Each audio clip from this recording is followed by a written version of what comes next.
Jesus Christ already returned. It's recorded in history by eyewitnesses. Josephus' Wars of the Jews. He was part of this war that happened, the Jewish-Roman War, before he went to Rome. And he said on the 21st day of Artemisius at sunsetting, they were seen a magnificent sight, that if you weren't there to see it, you wouldn't believe it, because it was like the thing of fables. But it was recorded by witnesses. There were armies and chariots running on the clouds and shining armor encircling the cities in Israel. Now he said that happened in 66 AD whenever the armies came. Same time frame, exactly what Jesus said while he was on earth. Jesus told them that whenever they saw the abomination of desolation stand in the holy place, to flee Judea and go into the mountains, because there would be great wrath upon the Jews. They would fall by the edge of the sword and be led away captive into all nations. In Revelation, it tells you that that would be for 42 months that the Gentiles would trample the city. The way that it said it in Luke was whenever you see the Gentile armies come to Jerusalem to flee Judea. So we know that that was the time that the abomination of desolation came.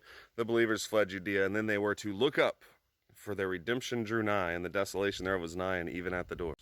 And then they would see the sign of the Son of Man coming in the clouds. And that's exactly what happened.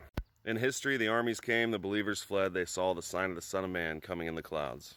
Everybody's going to say, but it said every eye would see him, and the nations of the earth would wail because of him, or the tribes of the earth would wail because of him. Well, that's a quote from Zechariah 12, which actually said that they would mourn over their only begotten that was pierced. And the house of David and their families apart and their wives apart would mourn, and the house of Naphtali and their families apart and their wives apart, and the house of Levi and their families apart and their wives apart.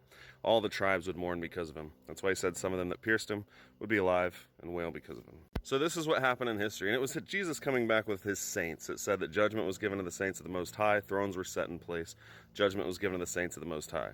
Jesus said that he would sit down on his throne whenever he came back in his kingdom with all of his holy angels with him, and told the apostles that they would be given 12 thrones to judge the 12 tribes of Israel. In Revelation, he told the 12 tribes that the 144,000 that they would be given, they would sit down on the throne with him and judge the nations. And he said some of them standing there would not taste death until they saw the Son of Man coming in his kingdom in the glory of his Father with all of his holy angels. Those holy angels are the saints. They were the 144,000, the first fruits unto God.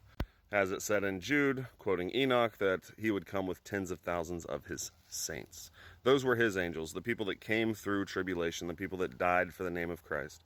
They were the first resurrection, the 144,000. So the story that happens here is the 144,000 had to die first. Those are your first 5 seals, 6 seals. And then you've got the dead in Christ waiting under the altar. You've got under the 4th seal, he was given power over the saints, right? The beast was given power over the saints. And this is where it said he would kill a 4th part of the earth. There was an estimated 600,000 people living in the land of Israel back then, Jews. And Nero was given power over a 4th part of them to kill them with a sword and with death and with beast. He fed them to the beasts of the field. He burned them for candlelight. He pulled them out of there. He executed them.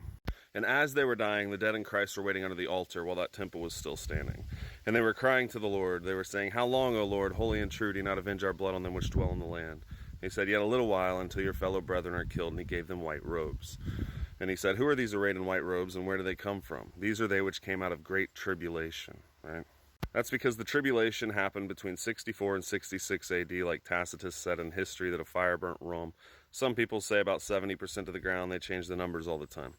And then Nero blamed that on the Christians and went out hunting them, burning them for candlelight and all that. And then once that tribulation was done, the sign of the Son of Man came. Jesus Christ coming back in the glory of his Father. It was the Shekinah glory. God would come in the wilderness. They followed the cloud of his glory. The glory would come and fill the tabernacle. The glory would come and fill the temple. That was the glory cloud of God.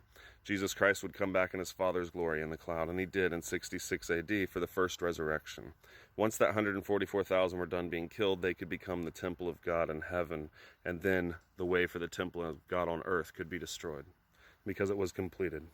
And that's why it said, "Arise, John, measure the temple, the altar, and them that worship therein. But the court that is without the temple leave out, for it's given unto the Gentiles, and they shall trample the holy city underfoot for 42 months. Because they were done. The believers had fled into the wilderness. The gospel was done being preached. Now it was time for he who letteth will now let until he's taken out of the way. Once God left the temple, then the man of sin could come and sit in the temple. The beast could take over the temple." So here's the story. Jesus came back. The first resurrection happens in 66 AD. His angels, as saints, become angels. They go up in the clouds to meet the Lord in the air.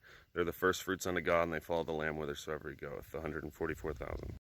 And then the glory cloud moves off the temple and goes into the wilderness. And the believers flee into the wilderness where they have a place prepared of God for 1,260 days away from the face of the serpent. Since the gospel is done being preached and the believers are out in the wilderness and the unbelievers are trapped in the city because the believers were not appointed unto wrath, then the two witnesses came and preached for 1,260 days, the same time frame that the believers were out in the wilderness.